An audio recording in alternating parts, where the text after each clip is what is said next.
듣다 보면 내공이 쌓이는 방송 2시간 철학의 돌풀입니다. 진희입니다. 네, 저희는 요한네스 힐슈베르거의 서양 철학사 상권 고대와 중세편을 읽고 있고요. 제2편 중세 철학, 제2장 스콜라 철학, 토마스 아퀴나스 공부하고 있습니다. 지난 시간에는 생애와 저작을 공부했었고요. 595쪽 A 인식이란 제목입니다. 토마스 아퀴나스가 인식을 어떻게 보고 있는지 를 이번 시간에 공부해 보도록 하겠습니다. A 자연의 빛이라는 소제목이에요. 그래서 아리스토텔레스의 영향을 받았다. 아퀴나스가 자연적인 지식, 그래서 지식을 독립적인 것이며 독자적인 권리를 갖고 있다.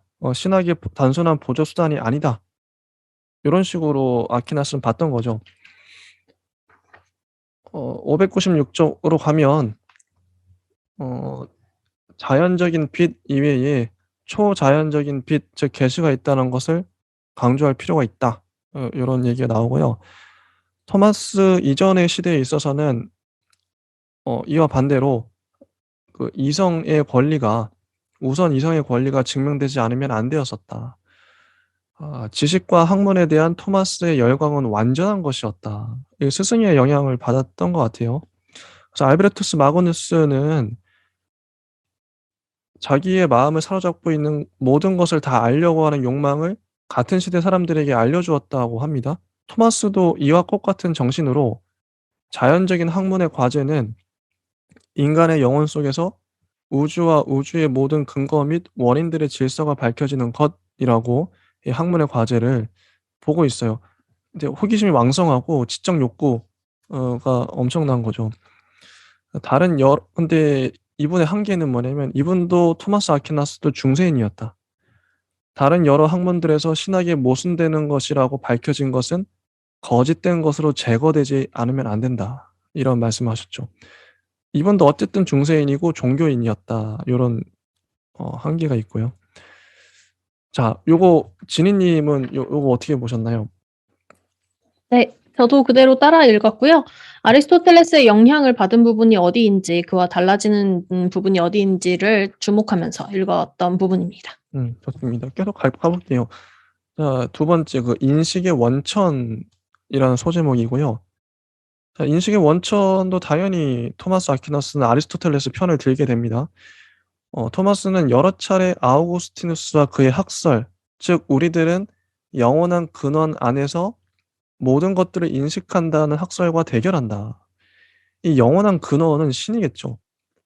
근데 얼핏 생각해 보면 아니 신학자가 신을 믿는다는 사람이 신을 1순위로 내세우지 않고 영원한 근원을 내세우는 게 당연해 보이죠. 아우구스티누스의 이 썰이. 근데 토마스는 왜 이걸 부정했지? 이게 좀 이상하잖아요. 신학자인데. 근데 근데 어쨌든 이 사람은 아리스토텔레스를 공부했기 때문에 토마스도 이거는 조명이라는 거는 아우구스티누스의 단어입니다. 이 비춰줌이라는 말을 쓰기는 하나 어떤 종류의 조명이라고 조심스럽게 말하거나 또는 이성의 자연적인 빛은 신적인 빛에로의 그 어떤 참여라는 주의를 환기시킴으로써 아우구스티누스의 조명이라는 말의 뜻을 약화시킨다. 그래서 아우구스티누스의 조명이라는 개념을 신의 협력이라는 일반적 개념으로 바꿔 해석함으로써 이 말이 아무런 특별한 것도 뜻하지 않게 되고 하면서 나와요. 597쪽에 보면 이 인용문인데요. 신학대전에 우리들의 모든 인식은 감각에서 시작되는 것이기 때문에 인간이 감각적인 것을 거쳐 초감각적인 것으로 이르게 되는 것은 인간에게 자연스러운 일이다. 이게요, 감각에서 시작된다. 또 아래 또 보겠습니다. 인용문. 우리들이 이 세상에서 인식하는 맨 먼저의 것은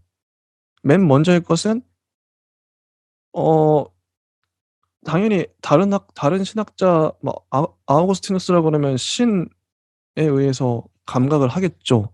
하지만 아퀴나스는 어떻게 얘기하냐? 맨 먼저 인식하는 건 물질적인 사물의 본질이다. 이 사물들은 위에서도 자주 말한 바와 마찬가지로 우리들이 인식의 대상으로 된다. 자, 물질적 사물의 본질, 감각적인 것에서 시작된다.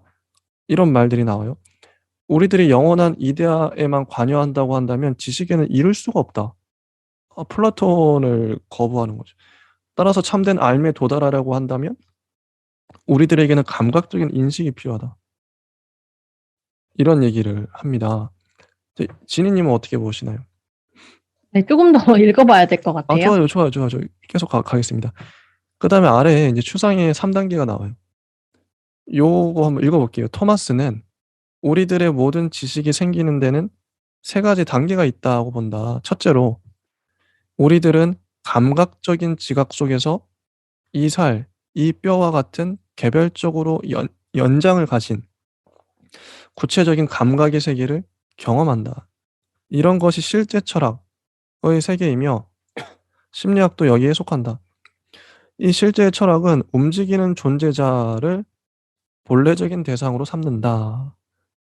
다음으로 우리들이 개별적으로 정해져 있는 것을 도외시하고 보편적인 연장 자체를 순수히 그 양적인 관계에 따라서만 살피게 될 때 우리들의 정신적인 눈앞에는 수학의 세계가 펼쳐진다. 수학의 대상은 양적인 존재자다. 그리고 마지막, 우리들이 한 번 더 추상을 해서 연장 전체를 머리에서 떨어버리고 오직 순수하게 관념적으로 규정된 것만을 생각할 때 형이상학의 세계가 생긴다. 이 형이상학의 대상은 존재로서의 존재 및 통일성, 현실태, 가능태 등과 같은 존재의 보편적 규정이다. 이게 신학대전에 나오는 단락인데요. 전 이거 보면서 어떤 생각이 들었냐면 플라톤은 정확하게 반대로 얘기하고 있죠. 이데아가 형이상학의 세계죠. 이 3단계 존재로서의 존재로부터 플라톤은 시작을 하죠. 플로티노스도 마찬가지일 거고요. 근데 중요한 게 플라톤은요. 자, 이게 3단계는 플라톤이고 2단계는 수학의 세계. 이거는 누구냐 수학을 얘기했던 그 그리스 철학자가 있었는데요. 피타고라스요? 피타고라스의 얘기예요. 플라톤도 물론 여기까지 얘기하죠. 근데 재밌는 게 이 1단계 이게 특이점이 뭐냐면요. 플라톤도 2, 3단계까지는 얘기를 합니다. 근데 1단계를 무시하거나 뭐 감각의 세계를 별로 뭐 허구로 보죠. 그러니까 이 사람은 아리스토텔레스의 논리를 그대로 가져가고 있는 게 아까 제가 이제 지난 시간에 A와 A 플러스 B 얘기를 했을 텐데 그게 여기도 나와요. 아리스토텔레스는 1, 2, 3단계를 다 얘기하고 있어요.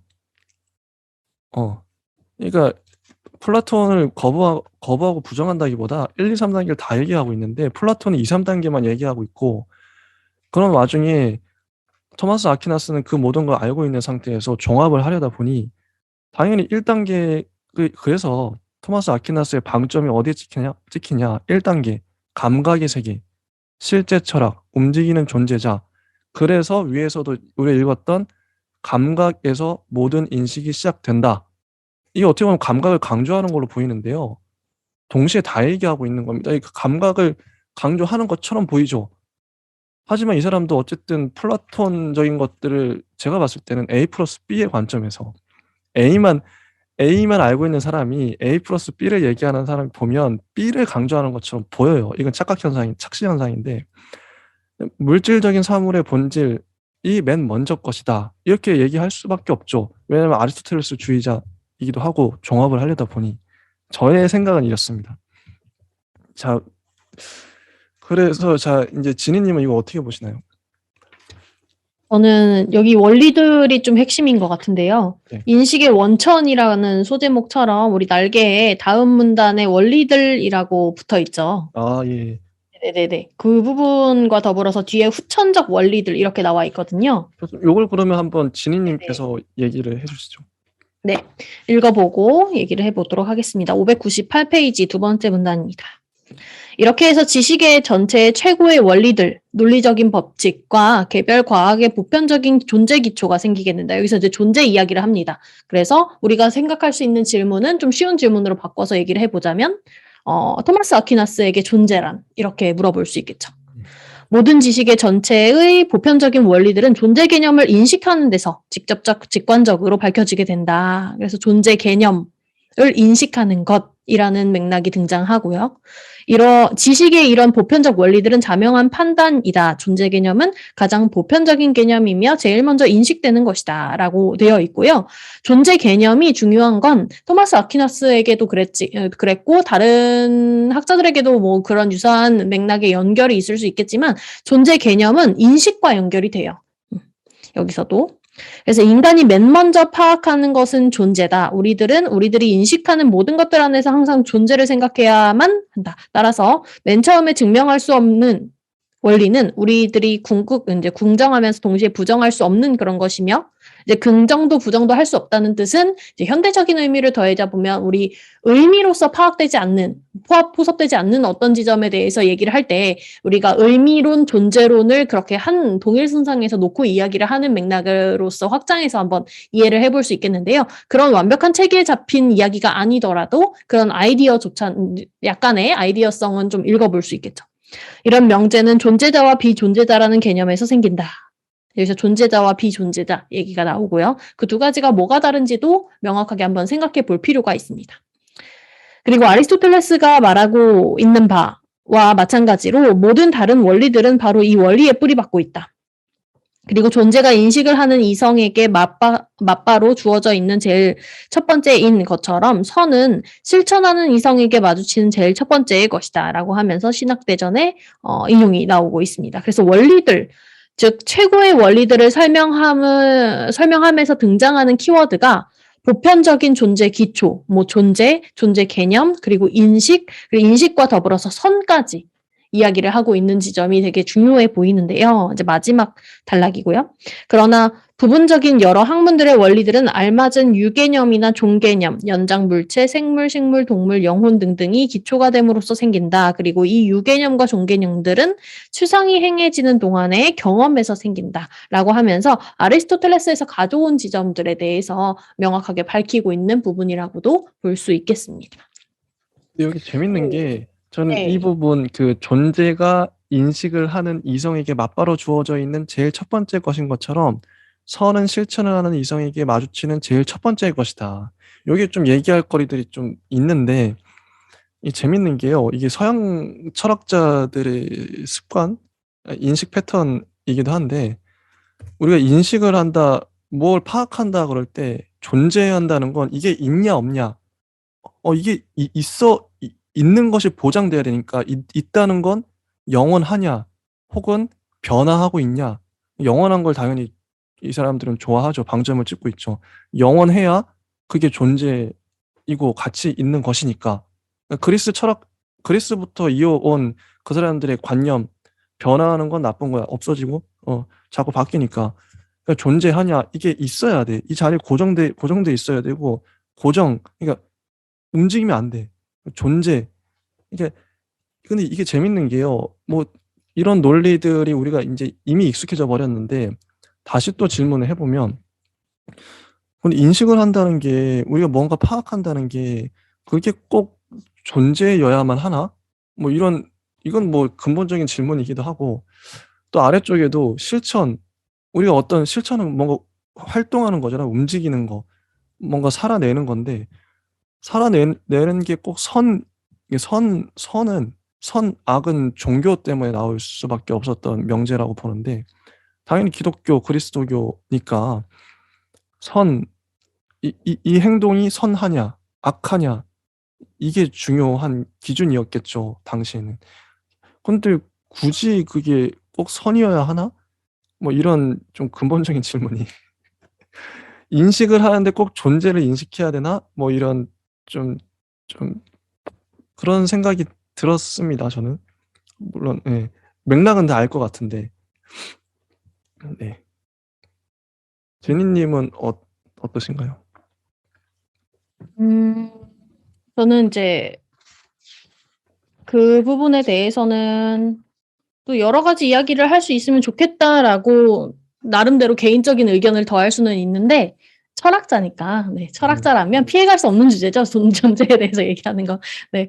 그래서 또 중세 철학과 기독교 철학에서는 또 존재 이야기를 해야만 이 존재를 부여한 신에 대한 이야기까지도 연결이 되기 때문에 더 안 할 수 없을 그런 시대적인 맥락이 있지 않을까. 대신 우리가 네, 읽어 나간다면 어떻게 읽어 나갈까 그 부분이 좀 문제가 되는 거죠. 그래서 만약에 우리가 그 토마스 아퀴나스와 더불어서 제대로 이제 앞뒤 다 떼고 제대로 철학을 한번 바라보려면 그의 주제와 그의 렌즈를 끼고선 철학에 대해서 얘기를 하려면 도대체 어떻게 봐야 되는가? 이게 이제 우리의 핵심 논제일 텐데요. 맞아요. 사실 계속 얘기가 나오긴 나올 거예요. 뭐 아리스토텔레스의 영향을 많이 받았지만 비아리스토텔레스적인 요소가 매우 많이 발견되고 또 아우구스티누스와 플로티누스와 플라톤 얘기를 하고 있지만 그와 많이 달라지는 부분이 있다. 막 이러면서 계속 이제 지적이 되는 부분 아니면 비교되면서 사실 이게 아리스토텔레스가 아니야라는 쪽으로 많이 논의가 되는 게 또 한 번 토마스 아퀴나스일 텐데요. 그럼에도 불구하고 우리가 이제 거기 이제 비난하거나 어떤 제한점에 지나치게 우리가 집중하기보다는 그런 맥락 안에서 우리가 두루두루 이런 일정한 관점 내에서 이렇게 이야기를 잘 하고 있구나라는 것과 토마스가 어떤 연결과 논리를 사용해서 그런 이야기들을 하고 있는지에 주목을 하는 게 조금 더 생산적인 얘기겠구나라고 읽어내고 있습니다. 그래서 이제 원리들과 이제 뒤에 나가면 후천적인 것의 원인들이 나오는데요. 그래서 여기 우리가 읽고 있는 부분에 대해서 한 번 더 상기시켜드리면 인식의 원천에 대해서 읽고 있죠. 근데 인식의 원천의 소챕터로서 인식의 원천과 그 원리들에 주목해서 얘기를 할 때 나온 키워드가 존재, 그리고 인식과 더불어서 선, 뭐 이런 얘기를 하고 있어요. 그래서 도대체 그 키워드의 연결이 우리가 지금 인식에 대해서 얘기를 하고 있는 건데, 인식이라고 하면 우리 지난 시간에 보여주셨던 천사들의 인식, 뭐 이런 것도 포괄해서 다 들어가겠죠. 그래서 알미란 대체 어떻게 이루어지고 어떤 과정을 통해서 거쳐지는지에 대해서 말할 때 왜 선과 존재와 뭐 이런 것들이 연결이 되는지를 우리가 한번 고찰을 해봐야 될 것 같아요. 이어서 바로 읽어보면 598페이지 후천적인 것들의 원인들이라고 하면서 토마스 아퀴나스는 또 어떻게 이야기를 하냐면 인간의 인식은 이렇게 또 인식에 대해서 이제 다시 포커스로 돌아왔어요. 감각적인 인식의 표상회로 거슬러 올라감으로써만 가능해지는데 이제 우리 아리스토텔레스의 냄새가 나죠. 그 이유는 무엇인가 하고 깊이 생각했었다라는 어떤 경험적인 얘기를 하고 있어요. 그래서 첫째로 우리들이 확신할 수 있는 것은 일정한 감각기관이 결여되면 그 방면의 인식도 결여된다는 것이라고 하면서 감각기관에 대한 인식, 인풋을 먼저 얘기를 하고 있고요. 그 다음으로 우리들이 스스로 관찰할 때 항상 겸비하는 바이지만 우리 자신이나 다른 사람들에게 정신적인 것을 설명하기 위해서는 눈으로 볼 수 있는 형상들의 도움을 받게 된다는 것. 예를 들어서 이것은 이것이야 라고 얘기를 할 때 상대방을 청자를 고려하고 이해시키기 위해선 우리가 충분히 경험에 의존한 어떤 예시들을 들 수밖에 없다라는 부분에 대해서 얘기를 하고 있다는 지점이죠. 그래서 우리가 알의 층위를 나누어서 이해의 층위를 나눠서 설명을 할 때 감각기관으로서의 인풋 그리고 그에 대한 이해시킴으로써의 아웃풋으로서 추출해낼 때 우리는 충분히 감각이나 경험에 의존할 수밖에 없다라는 맥락을 얘기를 하고 있고요. 그것이 비단 진료와 형상이냐 뭐 어떤 부분에서 어떤 한 지점을 택했다기보다는 인식에 대한 이런 과정의 양상을 그냥 한 편린해서 설명을 해 나가고 있구나라고 이해해 주시면 되겠고요. 599페이지로 넘어와서 그래서 우리가 이런 감각기관이나 경험을 이용하는 이유, 이렇게 하는 이유는 인식하는 능력이 항상 인식할 대상에 적응된다는 데 있다라고 하면서 그 인식의 대상을 고려하게 된다는 지점을 인용문으로 또 한번 나타내고 있습니다. 여하튼 육체에 얽매여 있는 인간의 지성에게는 이제 인간과 지성 그리고 그것이 육체에 얽매여 있다는 전제는 신을 언제나 항상 기반으로 깔고 있죠. 그래서 그렇게 이해를 해주시면 되겠고 본래적인 대상이 물질적인 사물 안에 있는 본질이다라고 얘기를 하면서 본래적 대상이라는 단어, 물질적 사물과 더불어서 본질이라는 키워드로 엮이고 있는데요. 이 한 문장만도 이해를 하기에 좀 오래 걸리실 거예요. 그래서 한번 쭉 귀로 들어보시고 일단 한 문장을 쭉 읽어본 다음에 정리를 한번 해보도록 하겠습니다. 그래서 이제 이렇게 인식을 하는 우리들의 이유, 그런 이유들에 대해서 설명하고 있는 토마스 아퀴나스의 부분인데요. 그다음에 감각적인 사물의 본성을 통하여 우리들은 비감각적인 사물들의 어떤 인식에로 올라가게 된다라고 하는 부분. 아리스토텔레스나 플라톤이나 우리 이전에 추상에 대한 개념을 설명으로써 이제 상위로의 개념으로서 올라가는 그런 맥락들을 읽어낼 수 있습니다. 완벽하게 일치하진 않지만 우리들은 이제 돌의 본질을 항상 개별적인 돌로 보게 되고 우리가 동물의 말, 전체의 본성을 개별적인 말에게서 보게 된다. 이렇게 우리들의 사고는 개별적인 것에서부터 보편적인 것을 찾아낸다.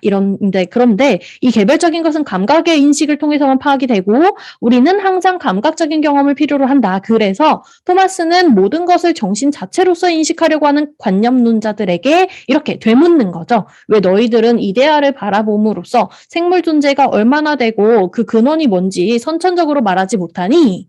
이데아 말하면서 왜 그들의 근원이 뭔지 말하지 못하니? 라고 물어보는 거죠. 근데 놀라운 건 토마스 아퀴나스는 매우 훌륭한 기독교 철학에 경도된 사람이었는데도 불구하고 이런 질문을 되질문으로서 할 수 있다는 부분에서 많은 수 미움을 샀을 수도 있겠구나라는 추측이 또 되기도 하고요.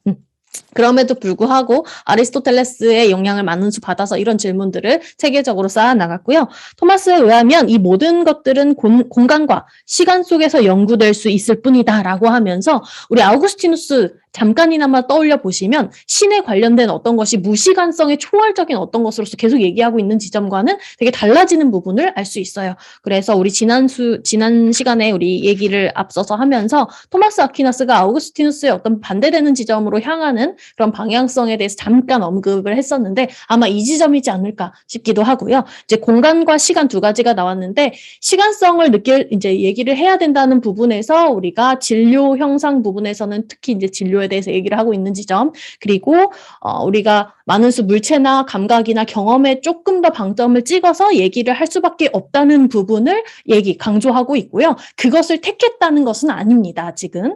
그래서 요 정도를 얘기를 하면서 인식이 사람이 우리가 개념이 어떤 식으로 이루어져서 우리가 총체적인 알을 구성하고 있구나라는 부분을 이 맥락에서 이해를 할 수 있겠습니다. 재밌는 혹시 게 하나의 맥락이 잡히시나요? 네. 이게 이 역사의 흐름이 아주 절묘한 게요. 교부 철학 교부 철학의 대표자 아우구스티누스는 플라톤을 받아들여서 플라톤적으로 이데아 이렇게 사유했었는데 그 초월적인 신이죠. 초월성 이 신인데 이게 순서가 맞아요. 만약 반대였으면 안 맞았을 거예요. 근대가 도래하는. 근데 처음에 이제 교부 철학, 아우구스티누스, 이데아, 플라톤 이게 초월적인 걸 사유하고 그다음이 아리스토텔레스가 도래해야 돼요. 이거는 역사적인 필연성이었던 것 같아요. 토마스 아퀴나스가 나올 수밖에 없었던.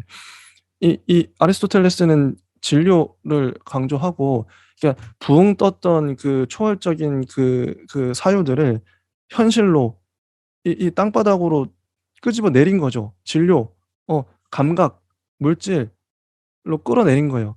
이 아리스토텔레스의 영향, 토마스 아퀴나스가 도래하고 그 이후에 이제 근대 철학이 오는 거잖아요. 순서가 맞아요. 이렇게 가야만 됐어요. 반대로 되면 좀 애매해졌을 것 같아요. 만약에 아리스토텔레스가 주류였고 그다음에 플라톤이 왔다? 그럼 이건 붕 뜨는 거거든요. 초월로 가버리는 거거든요. 그러면은 근대가 좀 애매하게 안 왔을 수도 그러니까 이게 절묘하죠. 이런 순서가. 거기에 지금 보이네요. 네.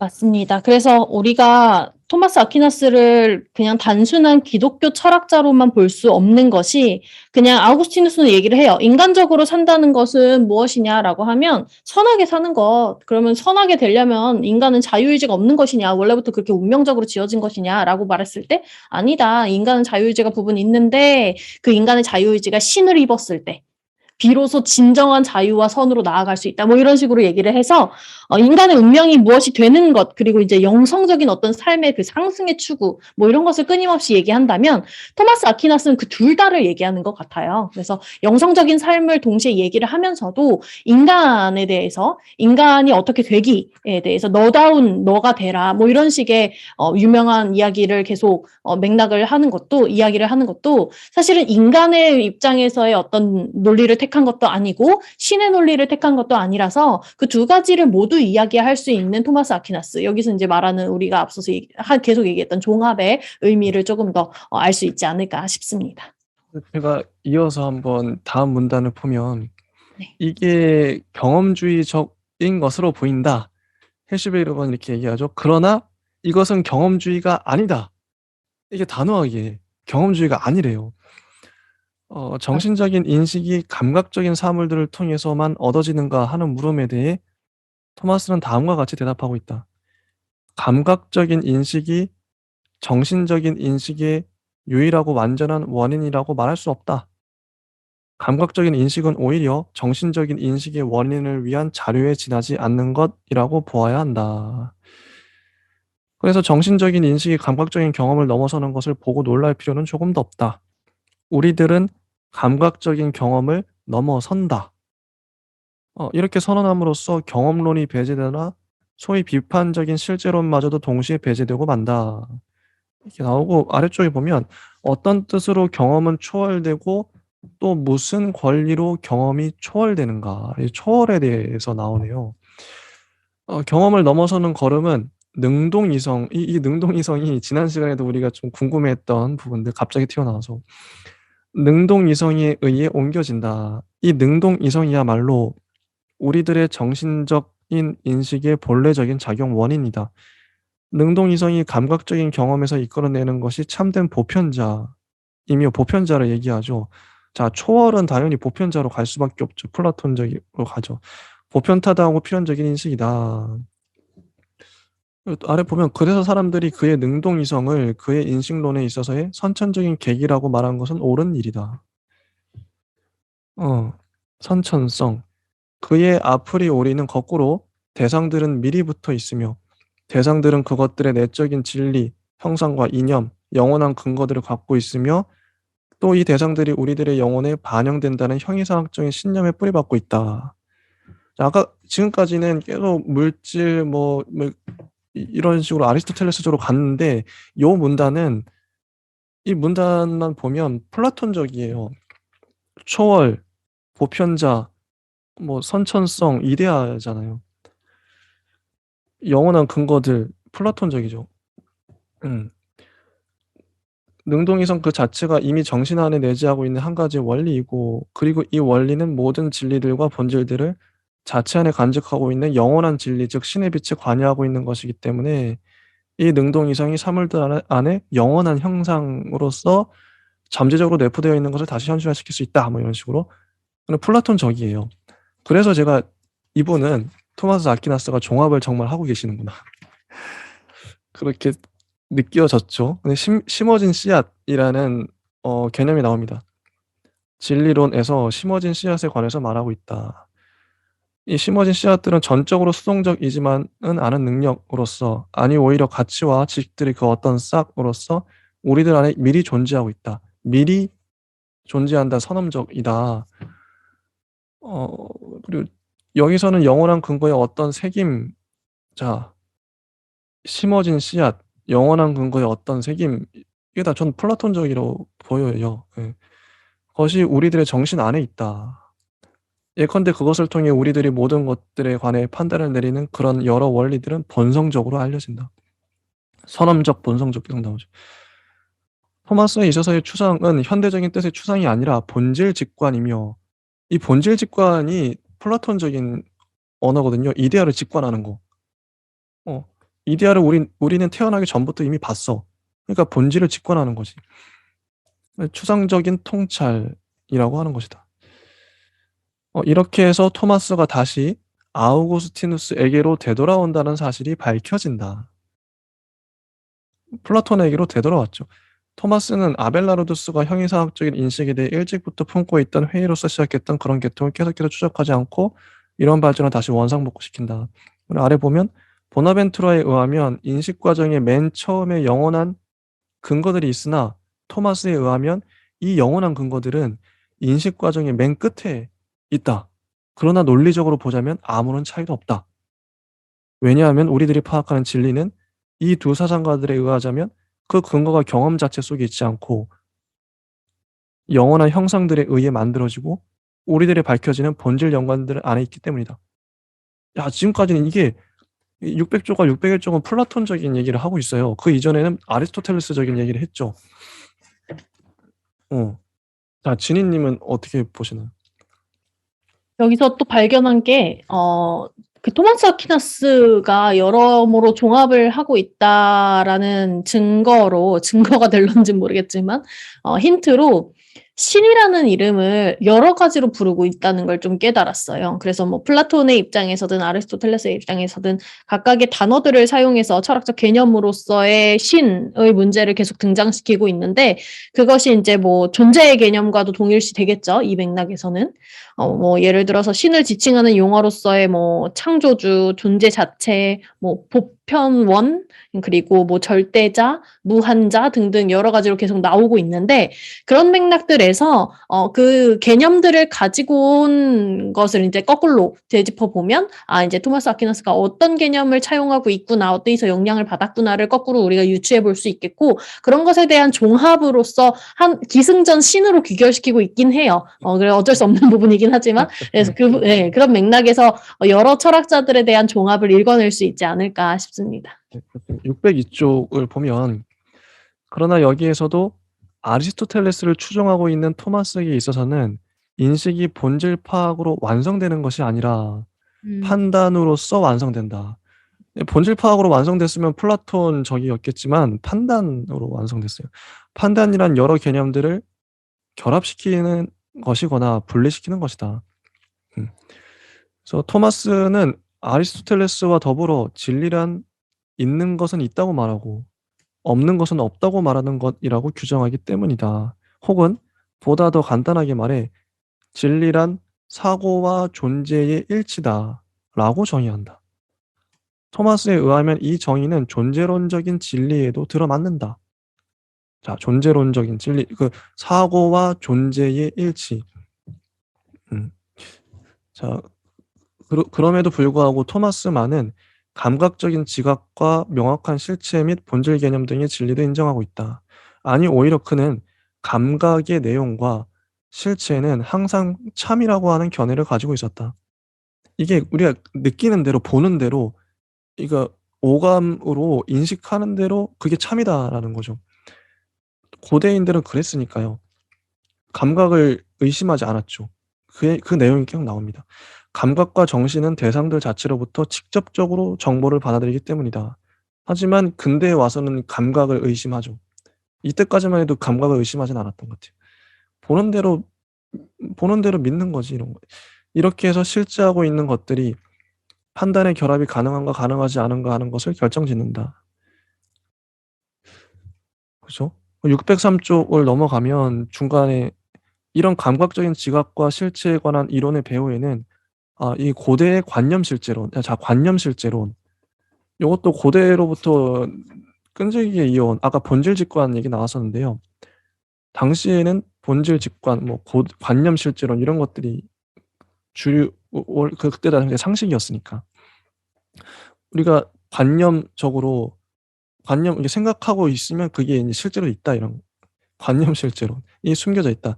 이 관념 실제론에 있어서는 세계와 세계의 사물들이 그 자체로서 그냥 그대로 감각적 및 정신적으로 통찰될 수 있도록 개방되어 있다.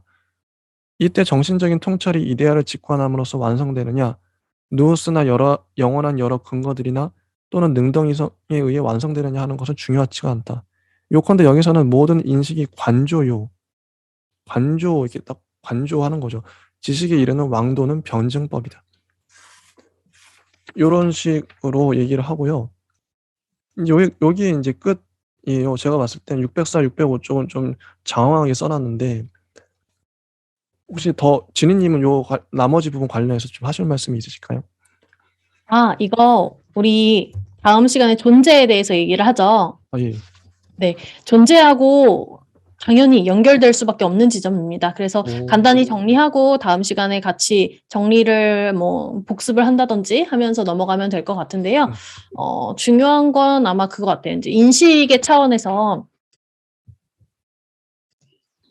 인식의 차원에서 토마스 아퀴나스가 경험만을 택했느냐, 누군가의 뭐 특정 이론가를 택해서 그것을 그대로 따라갔느냐라고 한다면 사실 아니고 어떤 종합을 우리가 읽어낼 수 있다면 그 키워드들을 따라서 각각의 이론가들을 추출해낼 수 있을 것이고 그것이 사실상 존재와 연결이 된다라고 정리를 해주시면 될 것 같은데요.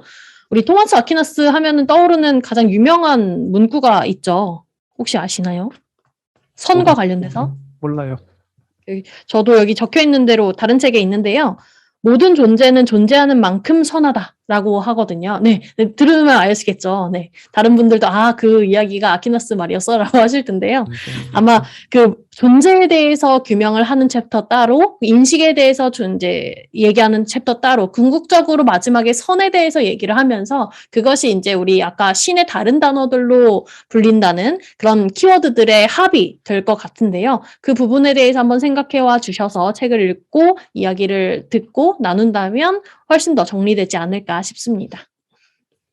더 하실 말씀 없으시면 여기까지 할까요, 그러면? 네, 좋습니다. 네, 좋습니다. 여기까지 하고요. 다음 시간에는 이번 시간에 토마스 아퀴나스의 인식에 대해 다뤘다면 다음 시간엔 존재라는 키워드로 아마 다음 시간 내내 할 것 같아요. 다음 주 내내. 인간관에 대해서 조금 더 구체적으로 나올 것 같고요. 인간관에 대해서도 역시도 이제 수식이 붙어요. 통합적 인간관, 뭐 이렇게. 네.